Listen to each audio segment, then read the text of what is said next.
వల్ల వేసుకుంటాం, తిరిగి నెమరేసుకుంటాం, తిరిగి గుర్తు తెచ్చుకుంటున్నాం, అంతవరకే. సో ఒక్కోసారి మనకి ఎందుకు అనిపించే అవకాశం ఉంది, అసలు ఎందుకు తెలుసుకోవాలి ఇదంతా, ఏం అవసరం ఏంటి అసలు అని అనిపించవచ్చు కదా.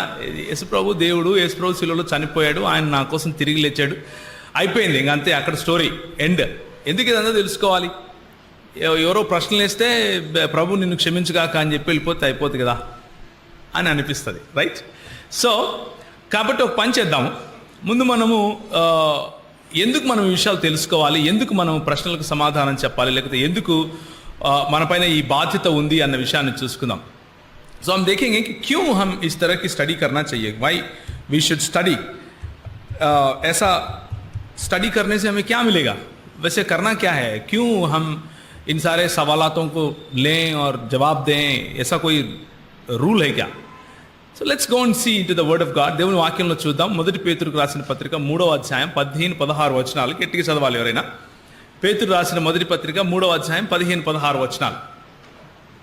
నిర్మలమైన మనస్సాక్షి కలిగిన వారే మీలో ఉన్న నిరీక్షణను గురించి మిమ్మల్ని హేతువాడు ప్రతి వానికి సాత్వికతోను భయంతోను సమాధానం చెప్పుతూ ఎల్లప్పుడూ సిద్ధంగా ఉండి. నిర్మలమైన మనస్సాక్షి గలవారై మీ నిరీక్షణను గూర్చి హేతువు అడిగే ప్రతి వారికి ఏం చెప్పాలి?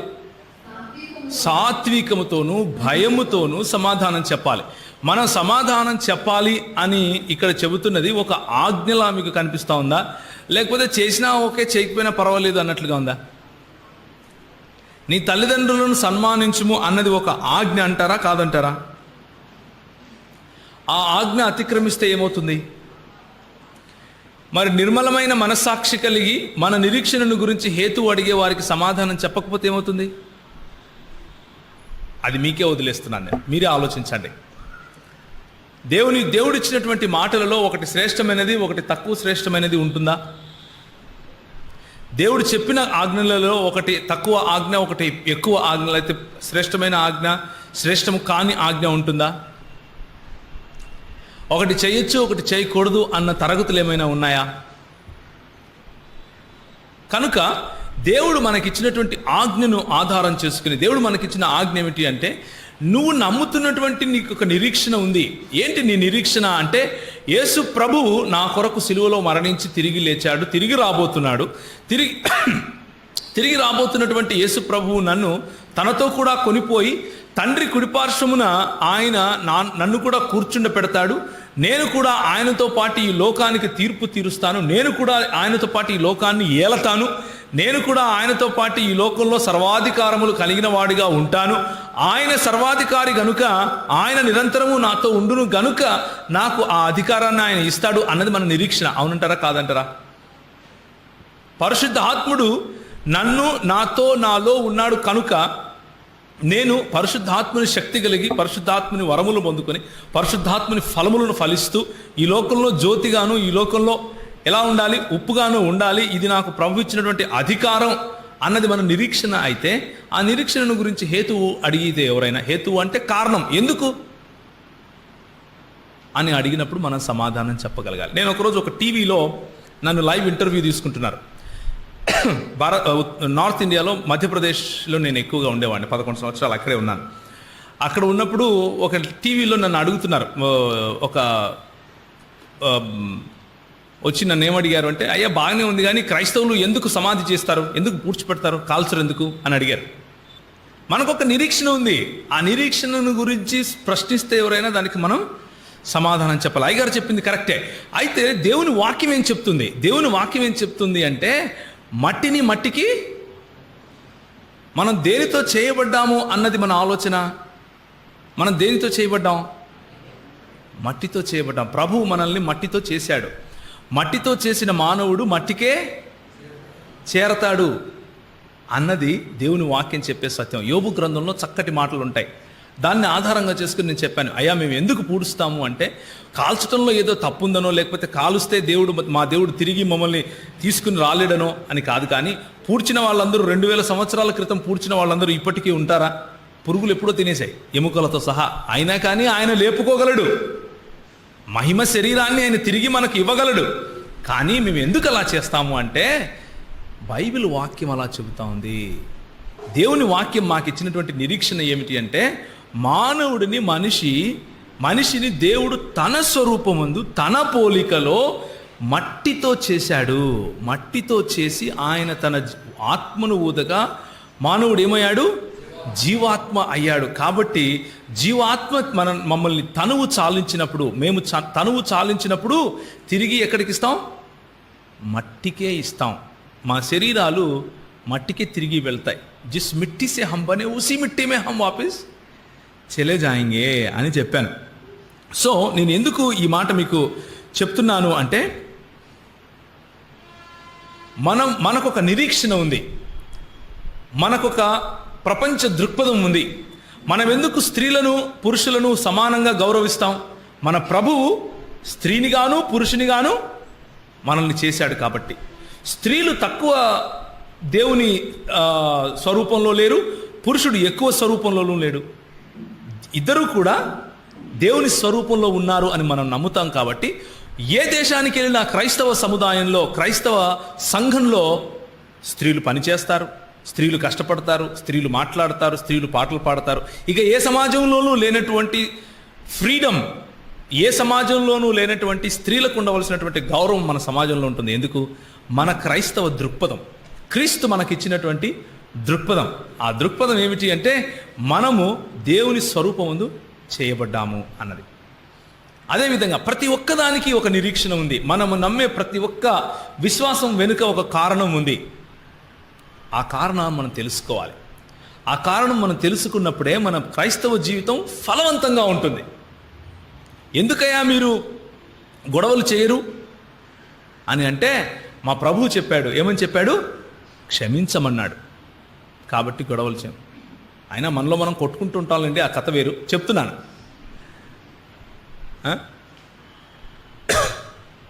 ఎందుకయ్యా మీరు మరి క్రైస్తవులము అని చెప్పుకుంటారు, మరి ఎందుకు ఆదివారాలు వెళ్తారు?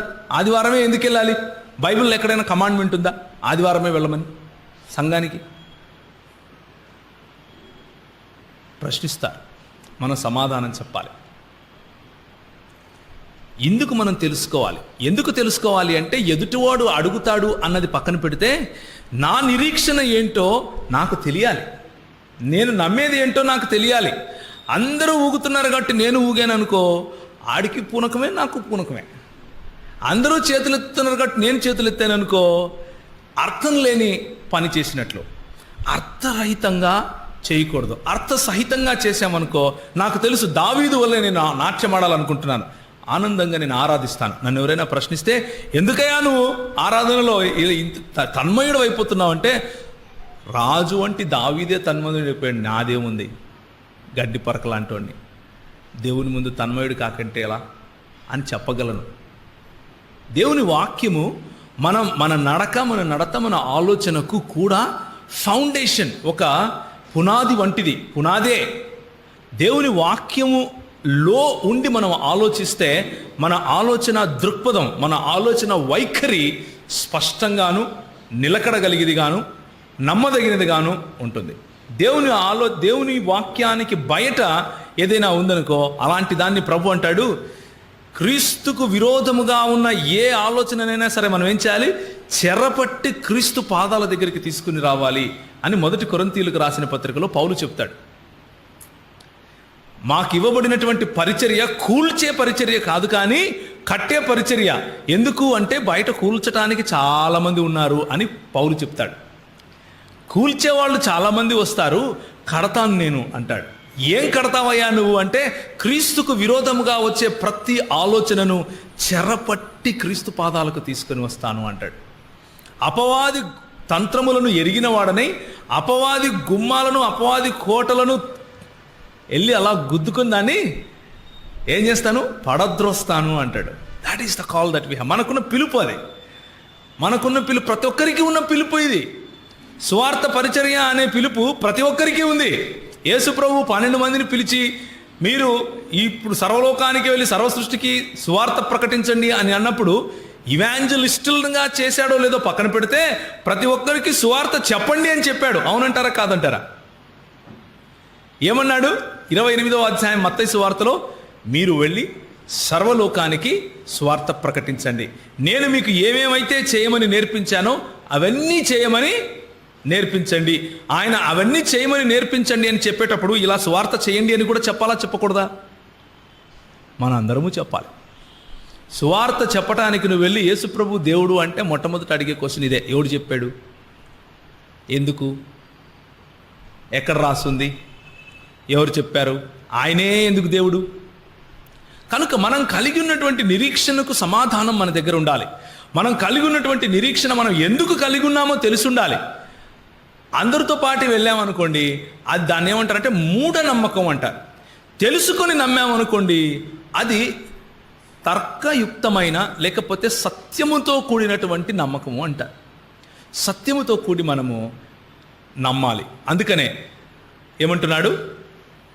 క్రీస్తును మీ హృదయమునందు ప్రభువుగా ప్రతిష్ఠించుకోండి, భయముతోను సాత్వికముతోను మీ నిరీక్షణను గురించి హేతు అడిగిన ప్రతివాడికి సమాధానం చెప్పండి. ప్రతివాడులో చిన్న పిల్లవాడు ఉన్నాడు, పాస్టర్ గారు ఉన్నారు, మౌలవి గారు ఉన్నారు, పంతులు గారు ఉన్నారు, ఇంకా బయట ఉన్నటువంటి ఎవరైనా ఉన్నారు, నాస్తికులు ఉన్నారు, ఆస్తికులు ఉన్నారు, అజ్ఞేయతావాదులు ఉన్నారు, ఇంకా ఎవరైనా ఉన్నారు. ఎందుకయ్యా నువ్వు ఇలా నమ్ముతున్నావు అంటే మనం సమాధానం చెప్పగలగాలి. ఉదయం ఏం చూసుకున్నాము అంటే, పురాతన కాలము నుంచి శాశ్వత కాలము క్రీస్తు తన ప్రత్యక్షతలను చూపిస్తూ వస్తున్నాడు అని చూసాం. మన దేవుడు అద్వితీయుడై ఉన్నాడు అని చూసాం. ఆ దేవుడు బహుళత్వము గలవాడు అని చూసాం. బహుళత్వము కలిగినటువంటి ఆ దేవుడు తన్ను తాను ఏకవచనంలోనే సంబోధించుకున్నాడు అని చూసాం.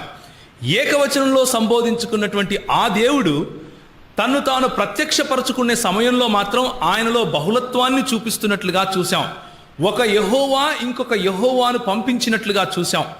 ఒక యెహోవా నిలబడుకొని భూమికి పునాదులు నేనే వేశాను, నేను ఆదియును అంతమును, నేనే అల్ఫయును ఒమేగను అని చెబుతూ ఇప్పుడు ప్రభువగు యెహోవాయు ఆయన ఆత్మయు నన్ను పంపుతున్నారు అని చెప్పటం మనం చూసాం. ఆ పంపుతున్నటువంటి యెహోవా చేత పంపబడినటువంటి యెహోవా ఇంకెవరో కాదు, మన ప్రభు అయినటువంటి యేసుక్రీస్తు. ఆయన దేవుడై ఉన్నాడు అన్న విషయాన్ని రెండవ సెషన్లో చూసాం. ఆయన దేవుడై ఉన్నాడు అన్న విషయాన్ని రెండవ సెషన్లో చూసాం. కాబట్టి మరి పాత నిబంధనలో మనం చూసినటువంటి ఆ ప్రత్యక్షతలు చూపించినటువంటి వ్యక్తి క్రొత్త నిబంధనలో రవీంద్ర గారు చెప్పినటువంటి ఈ యేసుక్రీస్తు ఒకరేనా అన్న విషయాన్ని చూసుకుందాం. ఇప్పుడు ఒకసారి హెబ్రీయులకు రాసిన పత్రిక తీయండి. హెబ్రీయులకు రాసిన పత్రిక 1వ అధ్యాయం.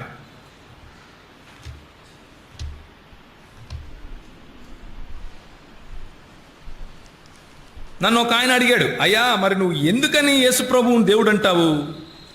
ఆయన ప్రార్థన చేశాడు కదా పోయి, నా దేవా నా దేవా నన్నేలా చేయి విడిచితివి, ఎలి ఎలి లమా సబక్తాని అన్నాడు కదా. ఆయనకు దేవుడు ఉంటే ఈయనెలా దేవుడు అవుతాడు అని అన్నాడు. సో నీకు సమస్య అంతా ఏంటంటే యేసు ప్రభువు దేవుణ్ణి దేవా అన్నాడు కాబట్టి నీకు సమస్య అంతే కదా అన్నాను. అవును అంతే అన్నాడు. సరే అని చెప్పి ఇప్పుడు చూడండి, హెబ్రీయులకు రాసిన పత్రిక 1వ అధ్యాయము 8, 6, 7, 8, 9 చదువుదాం. గట్టిగా చదవాలి. మరియు ఆయన భూలోకమునకు ఆది సంభూతుని మరలా రప్పించినప్పుడు దేవుని దూతలందరూ ఆయనకు నమస్కారం చేయవలెనని చెప్పుచున్నాడు. తన దూతలను వాయువులుగాను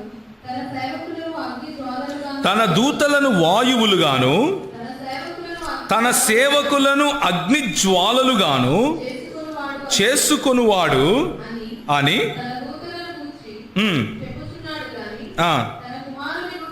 తన కుమారుని గూర్చి మాత్రం, దేవా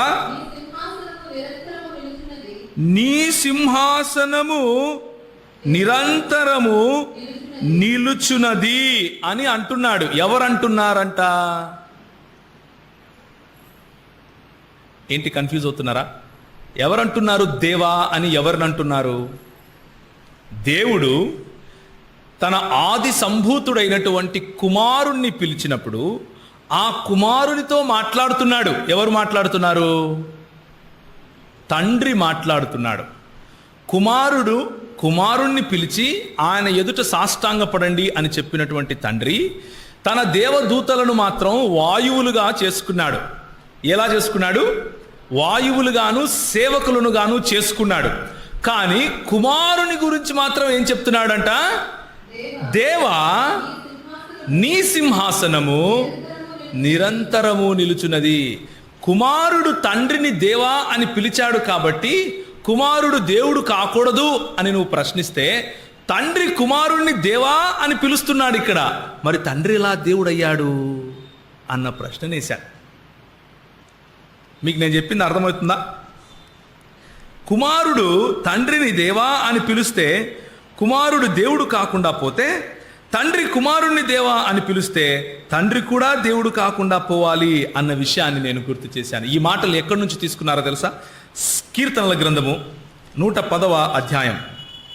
కీర్తనల గ్రంథము 110వ అధ్యాయం. ఎవరైనా చదువుతారా?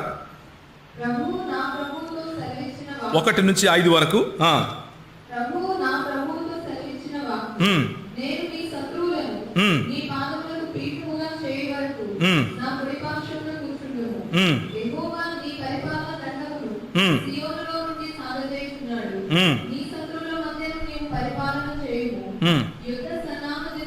ప్రభువు నా ప్రభువుతో సెలవిస్తున్నాడు అని చెప్పినప్పుడు ఇక్కడ ఎంతమంది ప్రభువులు కనిపిస్తున్నారు మీకు? కనిపిస్తున్నారా? ప్రభువు నా ప్రభువుతో సెలవిస్తున్నాడు అన్నప్పుడు ఏ ప్రభువుతో సెలవిస్తున్నాడు అంటారు? దావీదు దేవుణ్ణి తప్ప ఇంకెవరినైనా ప్రభువు అని పిలవచ్చు అని చెబుతాడా? ఒకసారి చూస్తారా? 45వ కీర్తన చూస్తారా? కీర్తన 45 6, 7 వచనాలు చూస్తారా? అరే ఇదేంటి మళ్ళీ? దేవా, నీ సింహాసనము నిరంతరము నిలుచును, నీ రాజదండము. మనం ఇంతకుముందు ఎక్కడో చదివాం కదా ఈ మాట. ఎక్కడ చదివాం? హెబ్రీలో చదివాం. ఇక్కడ దేవాని దావీదు ఎవరిని పిలుస్తున్నాడు? మొదటి వచనం చూడండి. ఒక దివ్యమైన సంగతి నా హృదయంలో బహుగా ఉప్పొంగుచున్నది, నరుల కంటే నీవు అతి సుందరవయుడున్నావు అని మాట్లాడుతూ 6వ వచనం వచ్చే వరకు దేవా, నీ సింహాసనము నిరంతరము నిలుచును అంటున్నాడు. దావీదును దేవా అని పిలుస్తున్నారా ఇక్కడ? ఏమంటారు? దావీదును దేవా అని పిలిచి వాళ్ళు బ్రతుకుతారా? హెబ్రీయుల మధ్య దేవా లేకపోతే ప్రభువా అంటూ కేవలము యెహోవాను మాత్రమే పిలవాలి. అలాంటిది దావీదు ప్రవక్త సమయంలో దావీదును దేవా అని పిలవరు. దావీదు స్వయంగా వేరే వాళ్ళని ఎవరిని దేవా అని పిలవడు. అలాంటిది కీర్తనల గ్రంథంలో దేవా అంటూ ఎవరిని పిలవగలుగుతారు? దేవుణ్ణి తప్ప. దేవుణ్ణే పిలుస్తున్నాడు. ఏమని పిలుస్తున్నాడు? దేవా, నీ సింహాసనము నిరంతరము నిలుచును, నీ రాజదండము న్యాయార్థమైన దండము.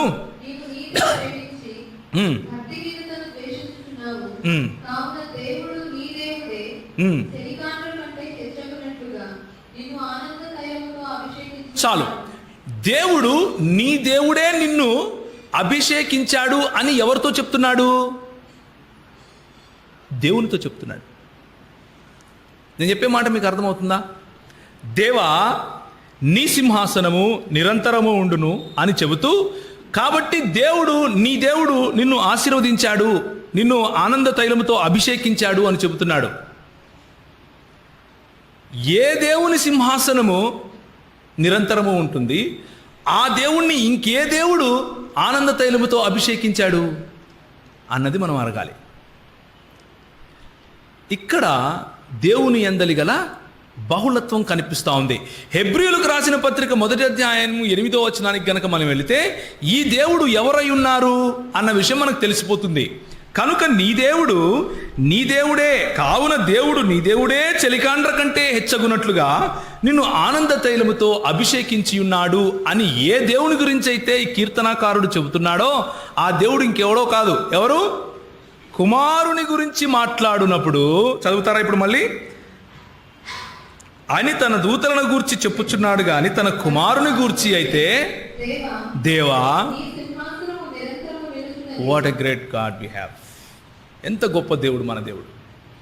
ఆయనను పోలిన దేవుడు ఇంకొకడు లేడు అని చెప్పటానికి ఇంతకంటే ఏమి ఉదాహరణ కావాలి మనకు?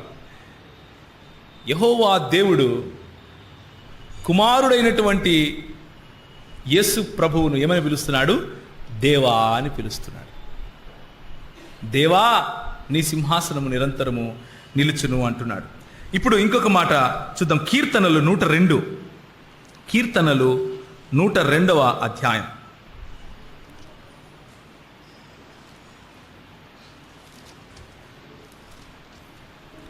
2 నుంచి 5 వరకు చదవాలి. నా కష్ట దినమున ఆ, నాకు వినుకుడవై ఉండకుము, ఆ, నాకు చెవియొగ్గుము. ఆ. నేను మొదలెడు నాకు త్వరపడి డైరెక్ట్గా 25 చదువుతారా? ఆదియందు ఆదియందు నీవు భూమికి పునాది వేసితివి, ఆకాశములు కూడా. నీ చేతి పనులే. ఎవరి గురించి ఇక్కడ కీర్తనకారుడు మాట్లాడుతున్నాడు? ఆదియందు భూమికి పునాదులు ఎవరు వేశారు? దేవుడు వేశాడు. ఆకాశములు ఎవరి చేతి పనులు? దేవుని చేతి పనులు. ఎందుకైనా మంచిది, ఒకసారి చూద్దాం మళ్ళీ. 102వ అధ్యాయము 1వ వచనం చదవండి.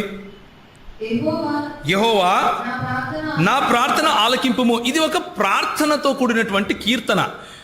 కీర్తనకారుడు ప్రార్థిస్తూ ఈ పాట రాస్తున్నాడు, ప్రార్థిస్తూ ఈ కీర్తన రాస్తున్నాడు. యెహోవా నా ప్రార్థన ఆలకించు అని చెబుతూ చెబుతూ చెబుతూ చెబుతూ 25వ వచనం వచ్చే వరకు ఏమంటున్నాడు? ఆదియందు నీవు భూమికి పునాది వేశావు, ఆకాశములు నీ చేతి పనులు, అవి నశించును గాని నీవు నిలిచి ఉండవు. మళ్ళీ హెబ్రీలకు రండి, 1వ అధ్యాయం. హెబ్రీ పత్రిక 1వ అధ్యాయం 10వ వచనం. మరియు ప్రభువా, నీవు ఆదియందు భూమికి పునాది వేసితివి. మనం ఇంతవరకు ఎప్పుడో చదివాము ఈ మాట. ఎక్కడ చదివాము? 102వ అధ్యాయం చదివాం. కీర్తనలు 102వ అధ్యాయం చదివాం. తర్వాత అవన్నీ అవి నశించును గాని నీవు నిలిచి ఉండవు. అవన్నీ వస్త్రము వలె పాదగిరును, ఉత్తరీయము వలె వాటిని మడిచివేతువు. అవి వస్త్రము వలె మార్చబడును గాని నీవు ఏకరీతిగానే ఉన్నావు. కరెక్ట్. సంవత్సరములు తరగవు అని చెప్పుతున్నాడు. దేవుని గురించినటువంటి ప్రత్యక్షత మెల్లిమెల్లిగా మనకు స్పష్టతగా మారిపోతా ఉంది. గూఢంగా అనిపించినటువంటి మాటలు ఇప్పుడు స్పష్టంగా మన దగ్గరికి వస్తున్నాయి. గూఢంగా ఏమనిపించాయి? పురాతన కాలము నుంచి శాశ్వత కాలము తన ప్రత్యక్షతలు చూపించింది ఎవరు ఈ దూత? ఎవరైతే యెహోవా నన్ను పంపగా నేను వస్తున్నాను అని అంటున్నాడే, నేనే యెహోవాను అంటున్నాడే, నేనే నిన్ను రక్షించాను అంటున్నాడే, నా నీతిగల దక్షిణహస్తము నిన్ను రక్షించింది అని యెహోవా చెబుతూ ఉంటే నేనే నిన్ను రక్షించాను అంటున్నాడే అని మనం ప్రశ్నిస్తే, కీర్తనలు 110, కీర్తనలు 102 ఆధారం చేసుకుంటే మనకేమర్థమవుతుంది స్పష్టంగా? ఈయన ఇంకెవరో కాదు, హెబ్రీయుల గ్రంథకర్త చెప్పినట్లుగా ఆయన కుమారుడు అన్న విషయం తెలుస్తూ ఉంది. ఏ కుమారుడు? మన ప్రభు అయినటువంటి ఆది సంభూతుడుగా మృతులలో నుండి లేచినటువంటి కుమారుడుగా మనకు కనిపిస్తున్నాడు. ఆ కుమారుణ్ణి చూసి ప్రభు అంటున్నాడు, ఈ దూతలు ఇంతమంది ఉన్నారు, వీళ్ళలో ఎవరికైనా ఈ అవకాశం ఇచ్చానా? వాళ్ళని నేనేం చేసుకున్నాను? వాయువులుగా చేసుకున్నాను, సేవకులుగా చేసుకున్నాను. కానీ ఈ దూత ఉన్నాడు, ఈయన మాత్రమే నేను మాట్లాడినట్లుగా మాట్లాడతాడు. ఈయనకు నా నామము కలదు, ఈయనను చూసి భయపడండి, ఈయన దగ్గర తోకాడించద్దు, ఆయన మీ అతిక్రమములను పరిహరింపడు. యెషయా గ్రంథంలో గుర్తుందా? ఆయన మీ అతిక్రమములను పరిహరింపడు, జాగ్రత్త అని చెప్పిన ఆ దూత ఇంకెవరో కాదు, మన ప్రభు అయిన యేసుక్రీస్తు. యెషయా గ్రంథం 53లో ఎవరైతే మన అతిక్రమములను బట్టి ఎలా కొట్టివేయబడ్డాడు? సజీవుల లెక్కలో నుండి కొట్టివేయబడ్డాడో ఆ దూత ఇంకెవరో కాదు, ఆ క్రీస్తు ఇంకెవరో కాదు. హెబ్రీయులకు రాసిన పత్రిక 1వ అధ్యాయము 8 నుంచి 10 ప్రకారము ఆయన ఇంకెవరో కాదు, మన ప్రభు అయినటువంటి యేసు క్రీస్తు వారు, మన ప్రభువు అయినటువంటి యేసు క్రీస్తు. మార్కు సువార్త 12వ అధ్యాయం 35, 36 వచనాలను చదువుతారా? మార్కు సువార్త 12వ అధ్యాయము 35, 36 వచనాలు గట్టిగా చదవాలి. ఒకప్పుడు యేసు దేవాలయంలో బోధించుచుండగా క్రీస్తు దావీదు కుమారుడని శాస్త్రులు చెప్పుచున్నారేమి? నేను నీ శత్రువులను నీకు పాదపీఠము. ఇది ఎక్కడో చదివామే మనం. ఎక్కడ చదివాము ఇంతవరకు? కీర్తనలు 110లో చదివా. ఏమని చదివాం? ప్రభువు నా ప్రభువుతో సెలవిచ్చాడు. ఏమని సెలవిచ్చాడు? నీ శత్రువులను పాదము విటముగా చేస్తాను అని ఇప్పుడు యేసు ప్రభు తనకు కోట్ చేసుకుంటున్నాడు. ఆ మాట మన ప్రభు స్వయంగా తన నోటితో చెప్తున్నాడు. దావీదు నాకు తండ్రి ఏంటయ్యా బాబు, నేను దావీదుకు ప్రభువును. అర్థమవుతుందా? మీరు అనుకుంటున్నారు నేను దావీదు కుమారునని. రవీందర్ అన్న చెప్పినట్లుగా నేను సంపూర్ణంగా మానవుణ్ణి కాబట్టి యెష్షయి వంశములో నుంచి చిగురించినటువంటి వేరును నేను, దావీదు కుమారుణ్ణే. కానీ మీకు విషయం తెలుసా, నేను దావీదు కూడా ప్రభువును. ప్రభువు నా ప్రభువుతో సెలవిచ్చాడు అంటే ఏ ప్రభు అనుకుంటున్నారు? నేనే అంటున్నాడు. చదవమ్మా ఒకసారి మళ్ళీ. ఒకప్పుడు యేసు దేవాలయంలో బోధించుచుండగా క్రీస్తు దావీదు కుమారుడని శాస్త్రులు చెప్పుచున్నారే. దావీదు కుమారుని నేనని శాస్త్రులు చెప్పుకుంటున్నారు కదా. నేను నీ శత్రువులను నీకు పాదపీఠముగా ఉంచు వరకు నీవు నా కుడివైపున కూర్చుండుమని ప్రభువు నా ప్రభువుతో చెప్పెను అని దావీదే పరిశుద్ధాత్మ వలన చెప్పాడు నా గురించి. మీకు గుర్తుందో లేదో అంటూ ప్రభువు ఎక్కడికి వెళ్తున్నాడు? దావీదు చెప్పినటువంటి కీర్తనలకు వెళ్తున్నాడు. మన ప్రభువు తన్ను తాను ఆ ప్రభువును నేనే అని కనపరుచుకుంటున్నాడు. ఇంకొక మాట చూస్తారా? యోహాను సువార్త 12వ అధ్యాయం. యోహాను సువార్త 12వ అధ్యాయము 41వ వచనం. చక్కటి మాట. మీరు మీ దగ్గర ఒకవేళ పెన్ను పేపర్ ఉంటే రాసుకోండి, లేదా బైబిల్లో అండర్లైన్ చేసుకోండి, చాలా పనికి వస్తుంది. 12వ అధ్యాయం 41వ వచనం. యెషయా ఆయన మహిమను చూచినందున ఆయనను గూర్చి ఈ మాటలు చెప్పెను. యెషయా ఈ మాటలు చెప్పాడు అని ఎవరు రాస్తున్నారు? యోహాను రాస్తున్నాడు. యెషయా దగ్గరికి వెళ్ళి అడిగామనుకోండి, మీరేటో ఆయన మహిమను చూశారంట, యెషయా ఆయన మహిమను చూచినందున ఆయనను గూర్చి ఈ విధంగా అన్నాడు అని మీరు చెప్తున్నారు. ఎప్పుడు చూశారు యేసు ప్రభువుని? మీరు పుట్టకముందు ఆయన రాలేదు కదా. ఆయనేమో ఇప్పుడు మొదటి శతాబ్దంలో ఉన్నవాడు. యెషయా మీరేమో 600 సంవత్సరాల క్రితం నుంచి ఉన్నారు. ఎప్పుడు చూశారు ఆయన్ను అంటే ఆయన సమాధానం చెప్తాడు. చూడండి, యెషయా గ్రంథము 6వ అధ్యాయం. యెషయా గ్రంథం 6వ అధ్యాయం మొదటి వచనం చదువుతారా? రాజైన ఉజ్జియా మృతి నొందిన సంవత్సరమున అత్యున్నతమైన సింహాసనమునందు ప్రభువు ఆసీనుడై ఉండగా ఎవరిని చూశాడు? యెషయా మహిమలో ప్రభువు ఆసీనుడై ఉండగా చూశాడు. ఆ మహిమా సింహాసనములో ఆసీనుడై ఉన్నది ఇంకెవరో కాదు, ఈ ప్రభువే అంటూ మనకు యోహాను భక్తుడు సాక్ష్యం ఇస్తున్నాడు. ఏమని? యెషయా ఈయన మహిమను చూశాడు. ఎప్పుడు చూశాడు తెలుసా? రాజైన ఉజ్జియా సమయంలో చూశాడు. పురాతన కాలము నుండి శాశ్వత కాలము తన ప్రత్యక్షతను చూపిస్తూ వస్తున్నటువంటి ఈ కుమారుడు రాజైన ఉజ్జియా సమయంలో యెషయాకు కూడా ప్రత్యక్షమయ్యాడు.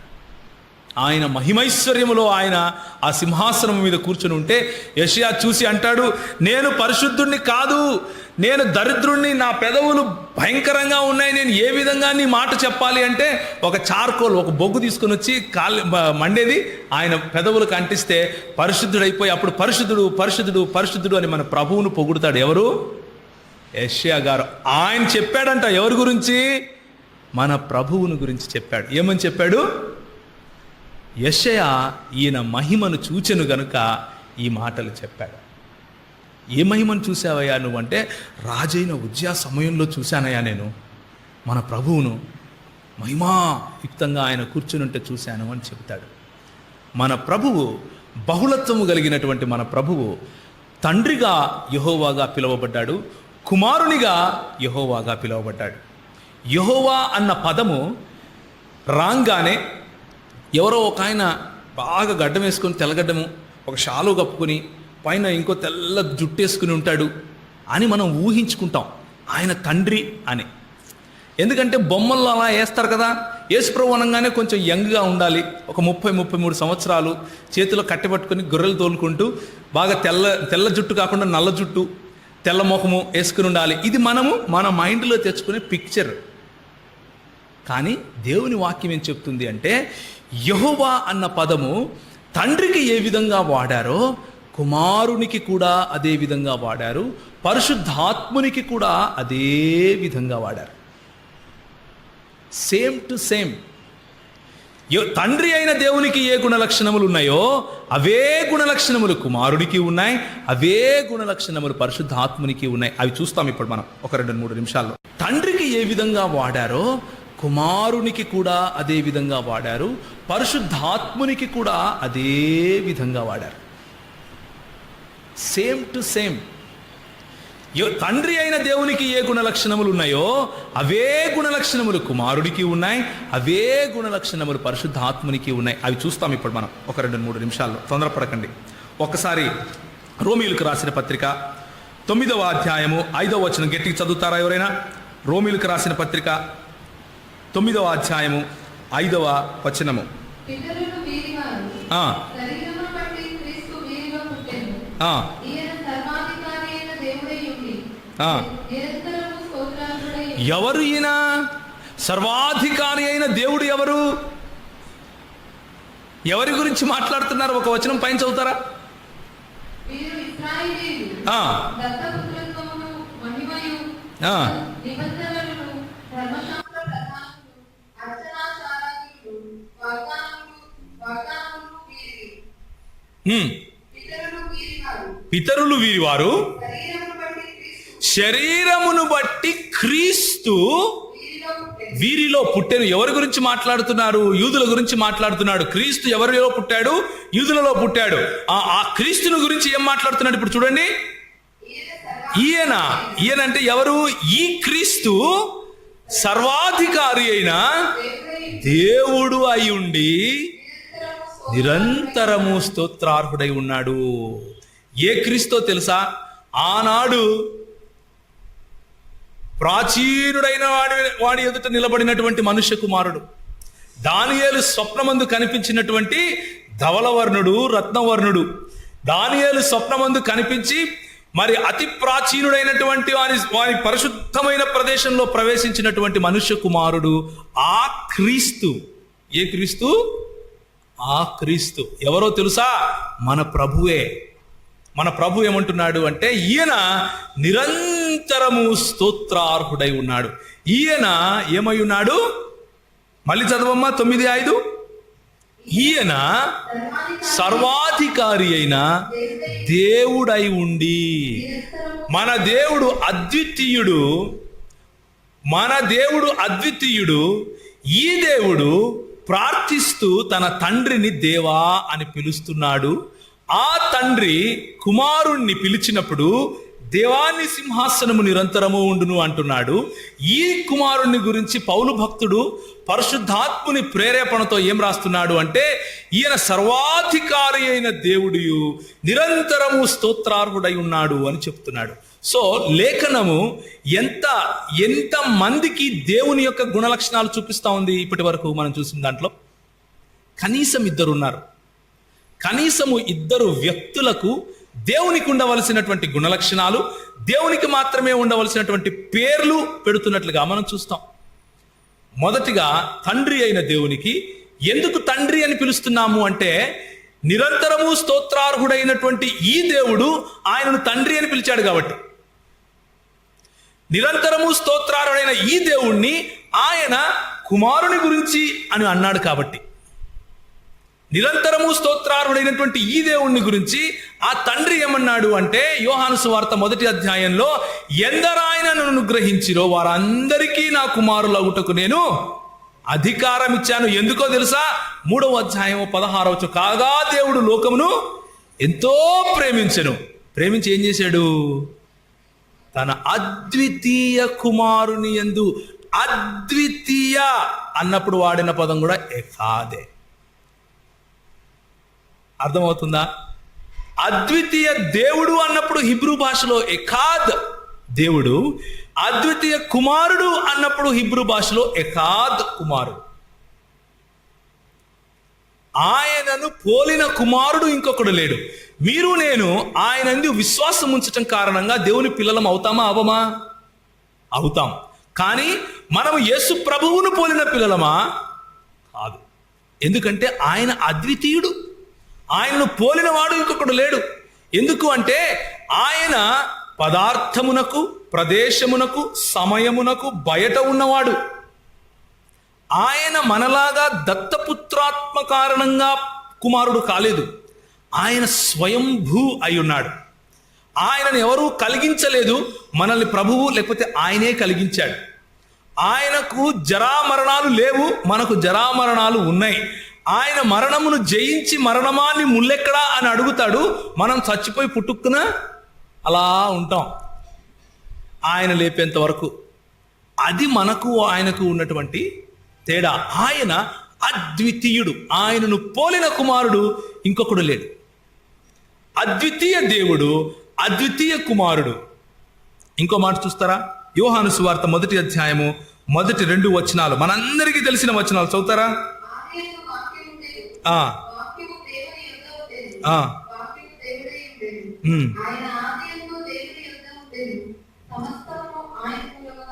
సమస్తమును ఆయన మూలముగా కలిగిను, కలిగి ఉన్నదేదియు ఆయన లేకుండా కలుగలేదు.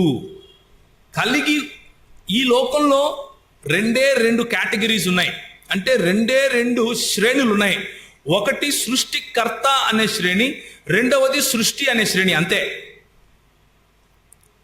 దేవుని దృక్పథంలో, దేవత్వం యొక్క దృక్పథంలో 2 డబ్బాలు ఉంటాయి. ఒకటి సృష్టికర్త అనే డబ్బా, 2 సృష్టి అనే డబ్బా. సృష్టికర్త కానిది అంతా కూడా సృష్టే. సృష్టికర్త ఎప్పుడు సృష్టి కాడు. జాగ్రత్తగా వినండి. ఇది కలిగి ఉన్నది ఏది ఆయన లేకుండా కలుగలేదు అంటే యేసుప్రభు ఎవరని? సృష్టికర్తనా, సృష్టి? సృష్టికర్త. సృష్టికర్త అయినటువంటి మన ప్రభువు అని యోహాను సువార్త 1వ అధ్యాయంలో మనకు తెలుస్తాం. తీతుకు రాసిన పత్రిక చూస్తారా? తీతుకు రాసిన పత్రిక 2వ అధ్యాయం 13వ వచనం. చక్కటి మాట, చక్కటి మాట. తీతుకు రాసిన పత్రిక 2వ అధ్యాయం 13వ వచనం. అనగా మహాదేవుడును మన రక్షకుడును ఆయన యేసుక్రీస్తు మహిమ యొక్క ప్రత్యక్షత కొరకు ఎదురు చూచుచు ఈ లోకములో స్వస్థ బుద్ధితోనూ నీతితోనూ చాలమ్మా. సో అనగా మహాదేవుడును మన రక్షకుడును ఆయన ఎవరు? ఇప్పుడు అపోస్తలులు ఆయనను దేవుడు అని పిలుస్తున్నారు. కీర్తనకారుడు ఆయనను దేవుడు అని పిలుస్తాడు.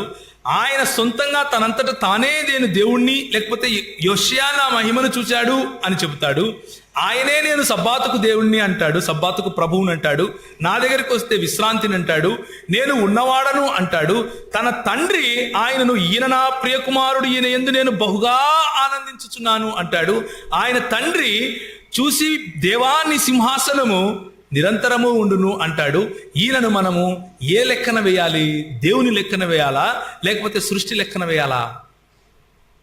దేవుని లెక్కననే వేయాలి. మనకి ఎంతమంది దేవుళ్ళు ఉన్నారు? ద్వితీయోపదేశకాండం 6వ అధ్యాయం 4వ వచనం. మన దేవుడు అద్వితీయుడు. మనకున్న దేవుడు ఒకడే. మనం 3 దేవుళ్ళను ఆరాధించాం. మన దేవుడు ఒకడే. కానీ ఆయన తన ప్రత్యక్షతను 3 వ్యక్తులలో, వేరు వేరు వ్యక్తులలో ఆయన తన ప్రత్యక్షను చాటుకున్నాడు. జాగ్రత్తగా వినండి. ఇప్పుడు ఎలా ఇది సాధ్యం అంటే, మనం ఇలా ఆలోచిస్తాం. మనిషి అన్న కేటగిరీలో ఒక మనిషి అంటే ఒక వ్యక్తి, అవునా కాదా? ఒక మనిషి అంటే ఒక వ్యక్తి. సృష్టిలో వ్యక్తులు చాలామంది, చాలా రకాలుగా ఉన్నారు. దేవదూతలు, మనుష్యులు, జీవులు, అవునా? సాతాను సంబంధించినటువంటి దూతలు, పరలోకములో ఉన్నటువంటి దూతలు, వీళ్ళందరూ వ్యక్తుల కిందికే వస్తారు. వ్యక్తి అంటే ఏంటి? ఒక వ్యక్తి అంటే స్వయంగా ఆలోచించగలవాడు, నిర్ణయాలు తీసుకోగలవాడు, భావనలు ఉన్నవాడు. స్వయంగా ఆలోచించగలవాడు, లేకపోతే వొలిషన్ అంటారు. స్వచిత్తము ఉన్నవాడు ఇంటలెక్ట్ అంటారు. భావనలు ఉన్నవాడు అంటే భావోద్వేగాలకు, అంటే మాట్లాడితే వింటాడు, నువ్వు ఏడుస్తే దానికి ప్రతిస్పందిస్తాడు, నువ్వు సంతోష పెడితే దానికి ప్రతిస్పందిస్తాడు. ఈ 3 క్వాలిటీస్ ఉన్న వాళ్ళను చేతన లేకపోతే ఒక వ్యక్తి అంటారు. ఇలాంటి వ్యక్తికి వ్యక్తిత్వం ఉంటుంది. శక్తికి వ్యక్తికి ఉన్న తేడా ఏంటి అంటే, శక్తి అనేది ఒక ఎలక్ట్రిసిటీ లాంటిది. ఎలక్ట్రిసిటీ ఆలోచిస్తుందా?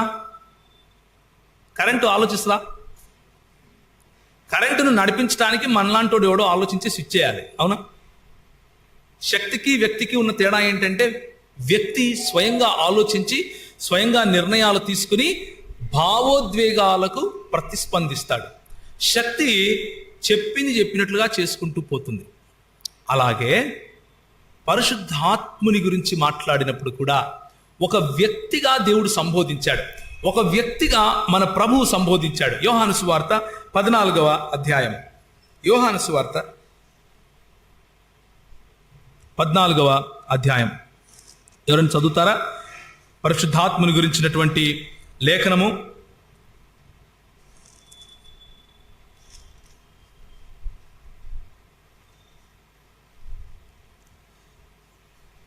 హ్మ్. 25వ వచనం నుంచి, నేను మీ యొద్ద ఉండగానే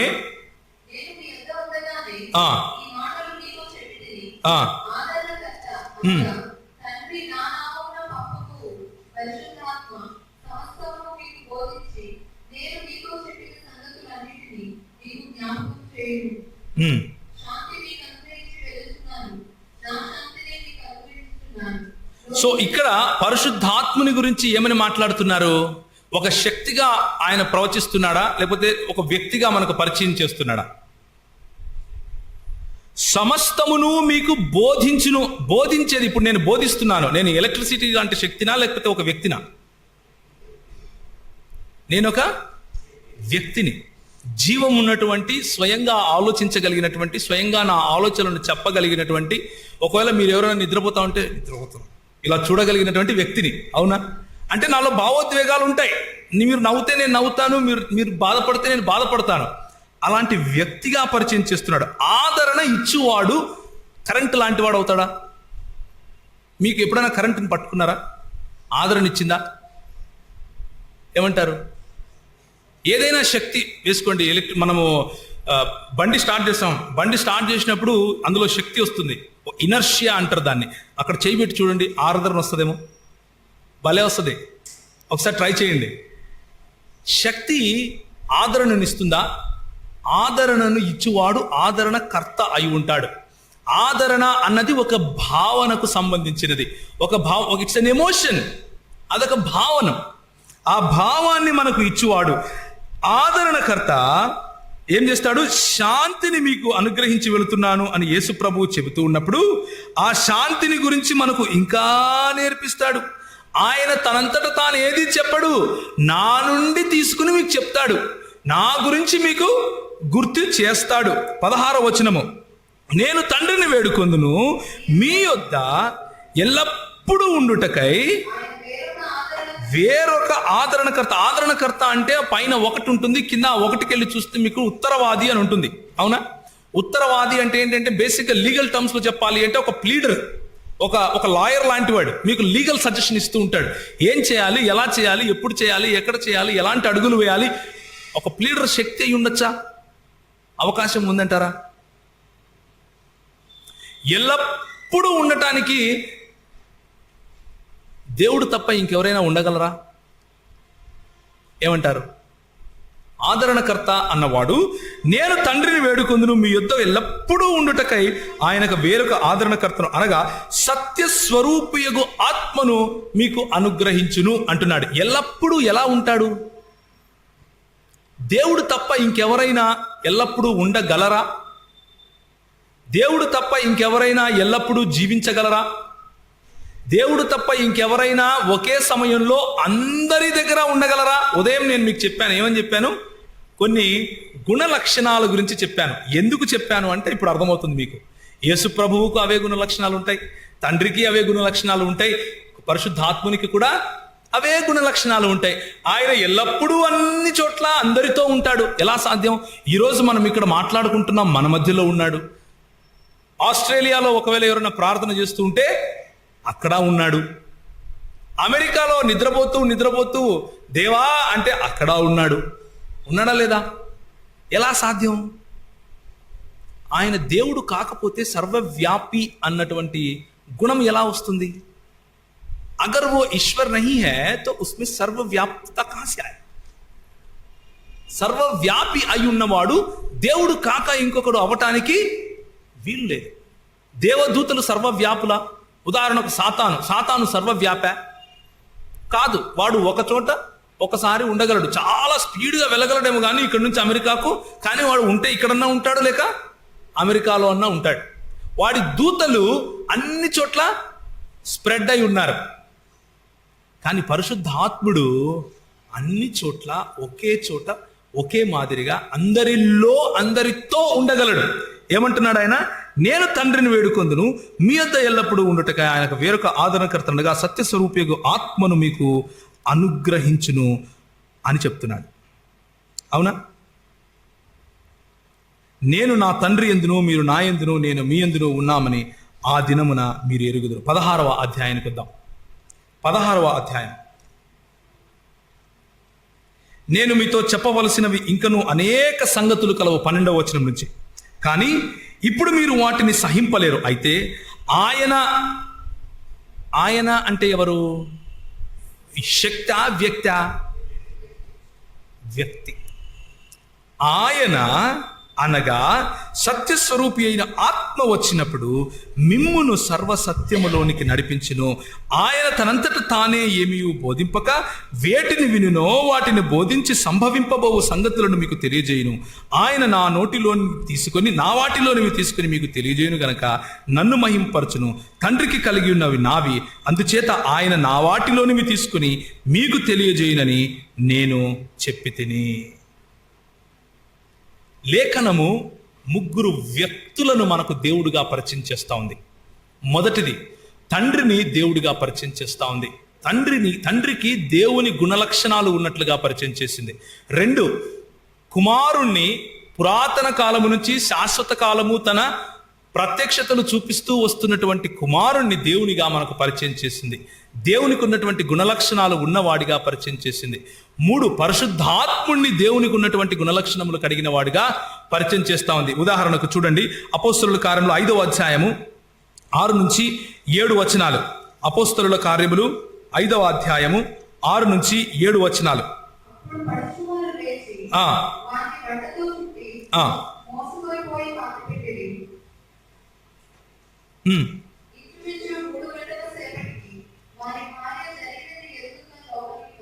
అప్పుడు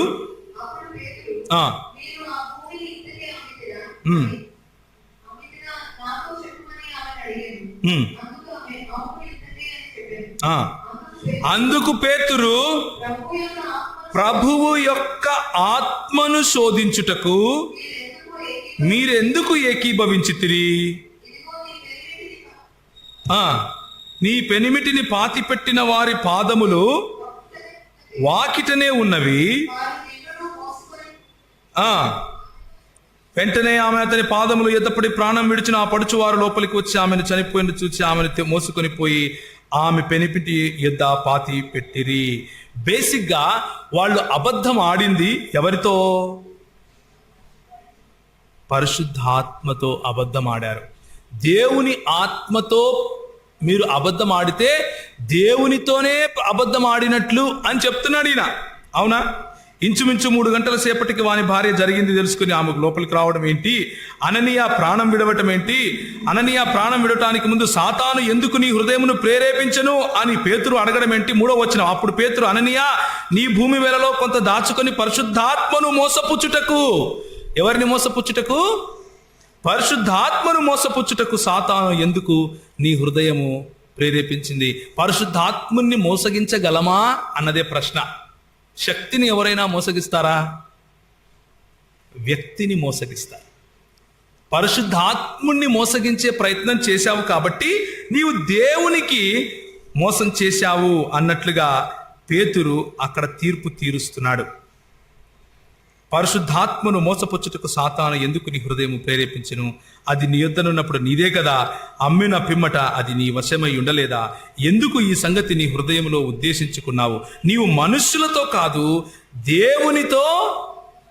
పరిశుద్ధాత్ముని మోసగిస్తే ఎవరితో అబద్ధం ఆడినట్లు? దేవునితో అబద్ధం ఆడినట్లు.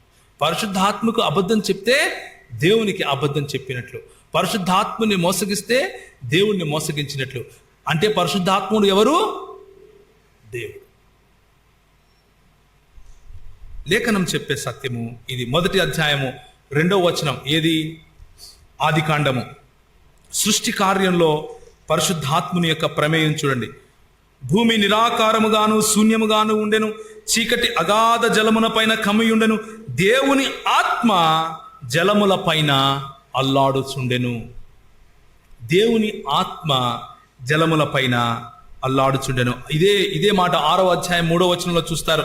యోబు గ్రంథము 33వ అధ్యాయంలో చూస్తారు. మన తర్వాత కీర్తనల గ్రంథం 51వ అధ్యాయంలో చూస్తారా? కీర్తనలు 51 ఒకసారి చూస్తారా? చాలా ప్రాముఖ్యమైనటువంటి మాట. ఇది చూసి నేను ముగింపు వైపుకు వెళ్తాను. మీకేమైనా ప్రశ్నలు ఉంటే మీరు అడుగుదురు. ఆ తరువాత నేను 10 నిమిషాల్లో ముగిస్తాను. కీర్తనలు 51వ అధ్యాయం 11వ వచనం. నీ సన్నిధిలో నుండి నన్ను త్రోసివేయకుము, నీ పరిశుద్ధాత్మను నా యుద్ధ నుండి తీసివేయకుము, నీ రక్షణానందము నాకు మరలా పుట్టించుము, సమధిగల మనస్సు కలుగజేసి నన్ను దృఢపరచుము అంటూ పరిశుద్ధాత్ముని యొక్క సన్నిధిని గురించి ఆయన మాట్లాడుతున్నాడు. పరిశుద్ధాత్ముడు ప్రేరేపించినటువంటి లేఖనమును దేవుడు ప్రేరేపించినటువంటి లేఖనముగా లేఖనమే చెబుతుంది. పరిశుద్ధాత్ముడు మాట్లాడినటువంటి మాటలను దేవుడే మాట్లాడినట్లుగా లేఖనం చెబుతుంది. పరిశుద్ధాత్ముడు తీసుకొని వచ్చినటువంటి గద్దింపును దేవుడే గద్దించినట్లుగా లేఖనం చెబుతుంది. మనకు సమయం లేదు కాబట్టి నేను వెంటనే వెళ్తాను. పరిశుద్ధాత్ముడు సృష్టిస్తే దేవుడే సృష్టించినట్లుగా చెబుతుంది. దేవుని సృష్టి కార్యంలో పరిశుద్ధాత్ముడు కనిపిస్తాడు. దేవుని యొక్క రక్షణ కార్యంలో పరిశుద్ధాత్ముడు కనిపిస్తాడు. దేవుని యొక్క రక్షణను కొనసాగించటంలో పరిశుద్ధాత్ముడు ఉంటాడు. మనల్ని తిరిగి లేపటంలో పరిశుద్ధాత్ముడు ఉంటాడు. క్రీస్తును మరణము నుండి లేపింది ఎవరు? ఈ పరిశుద్ధాత్ముని శక్తి అని రోమీయులకు రాసిన పత్రిక చెబుతుంది. పరిశుద్ధాత్మునికి దేవునికి ఉండవలసినటువంటి లక్షణము ప్రతి ఒక్కటి ఉన్నట్లుగా దేవుని వాక్యం మనకు చెబుతుంది. దీన్ని బట్టి మనకు అర్థమయ్యేది ఏంటి? మన దేవునిలో బహుళత్వం ఉంది. తండ్రి = దేవుడు, కుమారుడు = దేవుడు, పరిశుద్ధాత్ముడు = దేవుడు. కాబట్టి ఇప్పుడు ఎంతమంది దేవుళ్ళు ఉన్నారు అని అనకండి, దయచేసి ముగ్గురు అనకండి. దేవుని వాక్యం ఏం చెప్తోంది? అద్వితీయుడగు యెహోవా. అయితే ఇప్పుడు అసలైన విషయం గుర్తుంచుకోండి. తండ్రి ఈజ్ నాట్ సన్. తండ్రి కుమారుడు కాదు, కుమారుడు పరిశుద్ధాత్ముడు కాదు, పరిశుద్ధాత్ముడు తండ్రి కాదు, కుమారుడు కాదు, తండ్రి పరిశుద్ధాత్ముడు కాదు, కుమారుడు కాదు. మనం నమ్మేది ఇది. ఎందుకు నమ్ముతామో వినండి. తండ్రి ఒకవేళ కుమారుడు అయితే నిజంగా దేవుడు చనిపోయాడు. ఒక 3 దినాలు దేవుడు లేని ప్రపంచం ఉంది. అది సాధ్యమా? దేవుడు లేని ప్రపంచం సాధ్యమంటారా? తండ్రి ఒకవేళ పరిశుద్ధాత్ముడు అయితే నేను నా తండ్రిని వేడుకుంటాను, మీతో ఉండటానికి వేరొక ఆదరణకర్తను పంపిస్తున్నాడు అని చెప్పటము యేసు ప్రభు మన దగ్గర డ్రామాలు వేస్తున్నాడు. ఏమేస్తున్నాడు? అబద్ధాలు చెప్తున్నాడు. యేసు ప్రభు అబద్ధం చెప్తాడా? ఒకవేళ తండ్రి మరియు కుమారుడు ఒకడే అయితే ఉదయాన్నే లేచి యేసు ప్రభు మోకాళ్ళ పడి పరలోకమందున్న నా తండ్రి నీ రాజ్యం వచ్చును గాక అని ప్రార్థన చేస్తున్నప్పుడు ఏం చేస్తున్నాడు? ఆయన నాటకాలు వేస్తున్నాడు అంటారా? అందరూ చూస్తుండగా చేతులు పైకెత్తి, అయ్యా తండ్రి నా ప్రార్థనను నువ్వు ఎప్పుడు వ్యర్థం చేయలేదు, ఈ గిన్నెను ఆశీర్వదించు, ఈ రొట్టెను ఆశీర్వదించు అని విరిచి పంచి పెడితే 5,000 మంది తిన్నారు, 12 గంపలు ఎత్తారు. డ్రామాలు వేసాడంటారా? పైన తండ్రి లేకపోయినా కానీ తండ్రి ఉన్నట్లుగా ఆయన చూసి ప్రార్థన చేసి కాదు. దేవుని వాక్యం అలా చెప్పదు. దేవుని వాక్యము అలా చెప్పదు. మన లాజిక్, మనకున్నటువంటి దృక్పథం ఏమిటి అంటే ఒక వ్యక్తి = ఒక మనిషి. కాబట్టి ఒక దేవుడు ఈజ్ ఆల్సో ఈక్వల్ టు ఒక వ్యక్తే అనుకుంటాం మనం. మన బకెట్లో ఉన్న ఆలోచనలు తీసుకెళ్ళి దేవుని బకెట్లో పెడతాం. దేవుడు ఒక దేవుడు అయి ఉన్నా కానీ ముగ్గురు వ్యక్తులలో ఉండగలడు. మన దేవుడు ఆ సర్వాధికారము కలవాడు. మన దేవుడు ఒక దేవుడు అయ్యున్నప్పటికీ ముగ్గురు వ్యక్తులలో తన ఉనికిని చాటుకోగలడు. మన దేవుడు ఒక దేవుడు అయి ఉండి కేవలము ఒక వ్యక్తిలోనే తన ఉనికిని చాటుకోవాలి అన్న రూల్ ఏమైనా ఉందా? అలాంటి గవర్నమెంట్ జీవో ఏమైనా ఉందా? ఏమంటారు? పోనీ దేవుడు ఎక్కడైనా చెప్పుకున్నాడా? ఏ కొలతను బట్టి మనము ఆయన ఒక దేవుడు అయి ఉండి ముగ్గురు వ్యక్తులలో ఉండటానికి వీలు లేదు అని చెప్తాం? చెప్పడానికి వీల్లేదు. మనం ఏం చెప్పము అన్నది గుర్తుంచుకోండి. ఫస్ట్ మనము ముగ్గురు దేవుళ్ళు ఉన్నారు అని చెప్పము. మనము ఒక దేవుడు 3 పాత్రలు వేశాడు అని చెప్పము. మనము ఒక దేవుడు 3 సమయాల్లో 3 రకాలుగా మన దగ్గరికి వచ్చాడు అని చెప్పము. మనము ఒక దేవుడు ఆయనే తండ్రి, ఆయనే కుమారుడు, ఆయనే పరిశుద్ధాత్మ అని చెప్పము. మనం ఏం చెప్తున్నాము అంటే, లేఖనం ఏం చెప్తుంది అంటే, ఒక దేవుడు కానీ ఆయన ముగ్గురు వ్యక్తులలో తన ఉనికిని చాటుకున్నాడు అని చెప్తున్నాం. తండ్రి దేవుడే, కుమారుడు దేవుడే, పరిశుద్ధాత్ముడు దేవుడే. అయినప్పటికీ లేఖనము మనకు చెప్పే సత్యం ఏమిటంటే, దేవుడు అద్వితీయుడు, ఒంటరివాడు కాదు. ఇప్పుడు ఒకసారి జాగ్రత్తగా వినండి. ఎందుకు ఒంటరివాడు కాదు అని అంటున్నానో జ్ఞాపకం ఉంచుకోండి. ఒకవేళ దేవునిలో బహుళత్వం లేకపోతే, ఒకవేళ దేవునిలో ఒకరికంటే ఎక్కువ వ్యక్తులు లేకపోతే, ఏ సృష్టి లేదనుకోండి. ఇప్పుడు దేవుడు ఒక్కడే ఉన్నాడు, ఏ సృష్టి లేదు, మానవులు లేరు, దేవదూతలు లేరు, సృష్టి లేదు, ఏమీ లేదు, శూన్యం కూడా లేదు, ఏమీ లేదు అన్నది కూడా లేదు. అలాంటి సమయంలో కూడా దేవుడు ప్రేమామయుడు అంటారా కాదంటారా? ఏమంటారు? 1 యోహాను పత్రిక 4వ అధ్యాయం ఏం చెప్తుంది? దేవుడు ప్రేమా స్వరూపి. ఆ సమయంలో కూడా దేవుడు ప్రేమా స్వరూపే కాదా? కాదా? ఏమంటారు? ఒకవేళ ఆ సమయంలో కూడా ప్రేమామయుడైతే ఎవరిని ప్రేమించాడు? తను తాను ప్రేమించుకున్నాడా?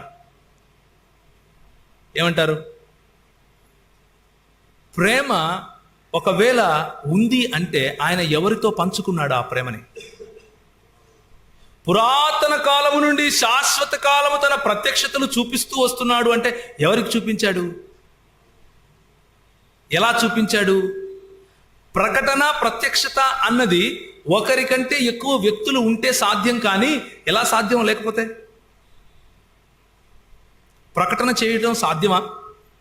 ఒకడే ఉంటే, ఒంటరి వాడై ఉంటే అసాధ్యం. ఒంటరి వాడైన దేవునికి ప్రేమ అసాధ్యం. ప్రేమించాలి అంటే ఒకటి సృష్టించాలి. సృష్టిని కలుగజేసిన తర్వాత దాన్ని ప్రేమించగలడేమో. అంటే ప్రేమ లేని దేవుడు కూడా ఒకానొకప్పుడు ఉండగలగాలి. అది సాధ్యమా? బైబిల్ చెప్తుందా అలా? దేవుడు నిత్యము, ఆయన ఎల్లప్పుడూ న్యాయవంతుడై ఉన్నాడు. ఎలా సాధ్యం ఆయనలో బహుళత్వం లేకపోతే? Think about it. ఒకసారి ఆలోచించండి. ఎవ్వరూ లేరు, నువ్వు ఒక్కనే ఉన్నావు, నీకు న్యాయం అంటే ఏంటో తెలుస్తుందా? You cannot know. అసలు ఆ కాన్సెప్టే తెలియదు మీకు. పనే లేదు, న్యాయంతో పనే లేదు కదా. సారాంశము అని చెప్తున్నా. బైబిల్లో ఉన్న మాటలకు అది సారాంశం. మనం నమ్మే మాటలు అపోస్తలుల విశ్వాస సూత్రంలో మనకు చాలా స్పష్టంగా కనిపిస్తాయి. అపోస్తలుల విశ్వాస సూత్రం మనకు మన అపోస్తలులు ఇచ్చినటువంటి విశ్వాసం. అది 4 స్తంభాలు సంఘానికి. ఏంటవి? అపోస్తలుల కార్యములు 2వ అధ్యాయం 42వ వచనం ఎవరైనా చదువుతారా? అపోస్తలుల కార్యములు 2వ అధ్యాయం 42వ వచనం. నేను ముగిస్తున్నాను, ఈ ఆఖరి వచనం. మీరు అపోస్తలుల బోధ యందును, సహవాసమందును, రొట్టె విరుచుట యందును, ప్రార్థన యందును. ఈ 4 ఎడతెగక ఉండాలి. ఈ 4 మొట్టమొదటిది ఏంటి? అపోస్తలుల బోధ.